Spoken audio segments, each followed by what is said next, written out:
در قیامت اولین کسایی که به جهنم می رود تاجر ریاکار، مجاهد ریاکار، عالم ریاکار، قاری ریاکار. باری تعالی میگه که تو به خاطر چی کمک کردی؟ ریاکار را میگه یا الله من به خاطر رضای تو کمک کردم. باری تعالی میگه دروغ میگی. تو به خاطر این کمک کردی مردم بگه فلانی چه رقم تاجر کلانی است، فلانی مؤسسه‌ای دارد، فلانی فلان دارد. بعد به ملائکه اعلام میکنه اینا بکشه به جهنم. من نیاز به این ریاکاری از نداشت. باز قاری را میخواه. قاری صاحب تو به خاطر چی قرآن را خواندی؟ هیچ. یا الله ما به خاطر رضای تو. میگه دروغ میگی. تو به خاطر مردم بگه فلانی قاری خوبی است، بکشید قاری را به جهنم ببرید. عالم به خاطر چی کردی با علمی که به تو دادم؟ یا الله علم تو را تعلیم دادم به خاطر رضای تو. باری تعالی میگه دروغ میگی. تو به خاطر این کار انجام دادی که مردم بگن فلانی عالم خوبی است، فلانی سخنور خوبی است، تعریف تو را بکنن. باز دستور میده اینا هم بکشید به جهنم. مجاهد را میگه تو چی کردی؟ یا الله من خود در راه تو جهاد کردم، شهید شدم، قربانی دادم.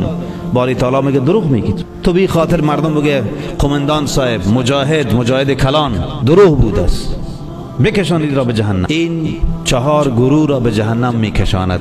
ابو هریره میگه رسول الله صلی الله علیه و سلم به من در آخر حدیث گفت که ابو هریره اینا اولین گروهی که جهنم با اینا روشن میشه. با همین ریاکارا جهنم با اینا روشن میشه. ابو هریره